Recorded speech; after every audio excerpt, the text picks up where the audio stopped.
সোণাপুৰৰ জুবিন ক্ষেত্ৰত গামোচাই গঢ়িছে অভিলেখ। জুবিন ক্ষেত্ৰত জমা হৈছে লাখ লাখ গামোচা। কলৈ নিয়া হ'ব এই গামোচাসমূহ? কোনে পাব জুবিনক অৰ্পণ কৰা লাখ লাখ গামোচা?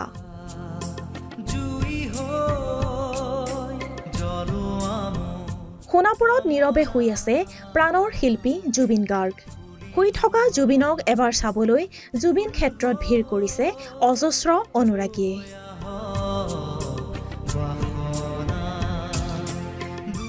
পিছে খালী হাতে যোৱা নাই এজনো অনুৰাগী। জুবিনলৈ বুলি মৰমতে হাতত লৈ গৈছে একোখনকৈ গামোচা। জুবিন ক্ষেত্ৰত অনুৰাগীৰ মৰমবোৰ পৰিণত হৈছে গামোচাৰ পাহাৰলৈ। কিন্তু কি কৰা হ'ব এই লাখ লাখ গামোচা? জুবিনে হয়তো সৰগৰ পৰাই চাই আছে অনুৰাগীৰ এই মৰমবোৰ।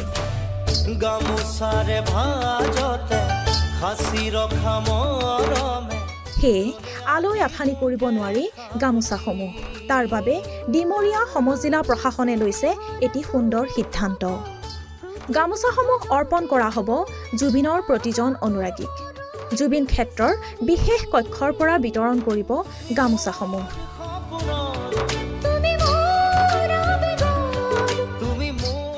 প্ৰথম অৱস্থাত আবেদনৰ ভিত্তিত বিভিন্ন দল সংগঠনলৈ 5খনকৈ আগবঢ়োৱা হ'ব গামোচা। পৰৱৰ্তী পৰ্যায়ত ব্যক্তিগতভাৱেও অনুৰাগীয়ে সংগ্ৰহ কৰিব পাৰিব এই স্মৃতি। পুৱা 10 বজাৰ পৰা 3 বজালৈ বিতৰণ কৰা হ'ব গামোচাসমূহ।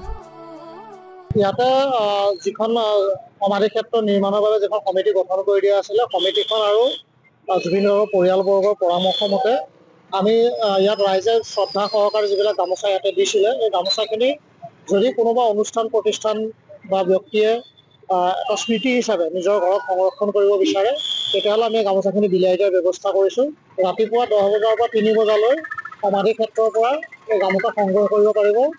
যিসমূহ অনুষ্ঠান প্ৰতিষ্ঠানে এনে ধৰণৰ গামোচা নিব বিচাৰে, তেওঁলোকৰ লেটাৰ হেডত বা তেওঁলোকৰ চিল মোহৰ মাৰি এজন ব্যক্তিক কৰ্তৃত্ব দি পঠালে তেওঁ ইয়াৰ পৰা আহি 5খনকৈ গামোচা আমি তেওঁলোকক বৰ্তমান বিতৰণ কৰিব লাগিব। সোণাপুৰৰ পৰা নাৰায়ণ কৰৰ ৰিপৰ্ট, অসম লাইভ 24।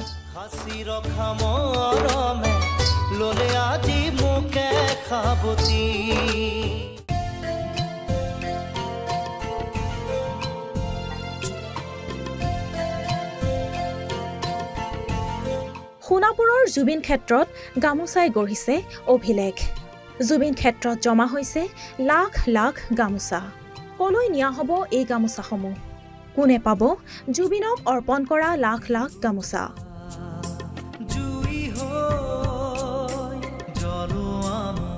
সোণাপুৰত নীৰৱে শুই আছে প্ৰাণৰ শিল্পী জুবিন গাৰ্গ।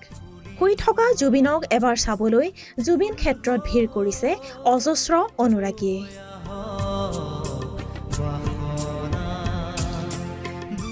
পিছে খালী হাতে যোৱা নাই এজনো অনুৰাগী।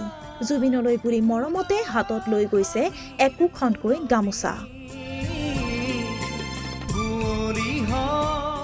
জুবিন ক্ষেত্ৰত অনুৰাগীৰ মৰমবোৰ পৰিণত হৈছে গামোচাৰ পাহাৰলৈ। কিন্তু কি কৰা হ'ব এই লাখ লাখ গামোচা? জুবিনে হয়তো সৰগৰ পৰাই চাই আছে অনুৰাগীৰ এই মৰমবোৰ।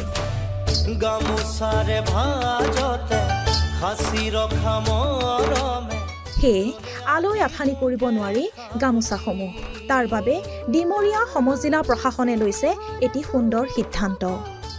গামোচাসমূহ অৰ্পণ কৰা হ'ব জুবিনৰ প্ৰতিজন অনুৰাগীক। জুবিন ক্ষেত্ৰৰ বিশেষ কক্ষৰ পৰা বিতৰণ কৰিব গামোচাসমূহ।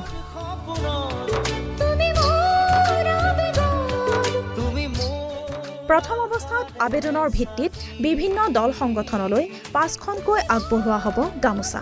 পৰৱৰ্তী পৰ্যায়ত ব্যক্তিগতভাৱেও অনুৰাগীয়ে সংগ্ৰহ কৰিব পাৰিব এই স্মৃতি। পুৱা 10 বজাৰ পৰা 3 বজালৈ বিতৰণ কৰা হ'ব গামোচাসমূহ। ইয়াতে যিখন সমাধি ক্ষেত্ৰ নিৰ্মাণৰ বাবে যিখন কমিটি গঠন কৰি দিয়া আছিলে, কমিটিখন আৰু জুবিনৰ পৰিয়ালবৰ্গৰ পৰামৰ্শ মতে আমি ইয়াত ৰাইজে শ্ৰদ্ধা সহকাৰে যিবিলাক গামোচা ইয়াতে দিছিলে, এই গামোচাখিনি যদি কোনোবা অনুষ্ঠান প্ৰতিষ্ঠান বা ব্যক্তিয়ে এটা স্মৃতি হিচাপে নিজৰ ঘৰত সংৰক্ষণ কৰিব বিচাৰে তেতিয়াহ'লে আমি গামোচাখিনি বিলাই দিয়াৰ ব্যৱস্থা কৰিছোঁ। ৰাতিপুৱা 10 বজাৰ পৰা 3 বজালৈ সমাধি ক্ষেত্ৰৰ পৰা এই গামোচা সংগ্ৰহ কৰিব পাৰিব। যিসমূহ অনুষ্ঠান প্ৰতিষ্ঠানে এনে ধৰণৰ গামোচা নিব বিচাৰে তেওঁলোকৰ লেটাৰ হেডত বা তেওঁলোকৰ চিল মোহৰ মাৰি এজন ব্যক্তিক কৰ্তৃত্ব দি পঠালে তেওঁ ইয়াৰ পৰা আহি 5খনকৈ গামোচা আমি তেওঁলোকক বৰ্তমান বিতৰণ কৰিব লাগিব। সোণাপুৰৰ পৰা নাৰায়ণ কৰৰ ৰিপৰ্ট, অসম লাইভ 24। ললে আজি মোকে খাবতি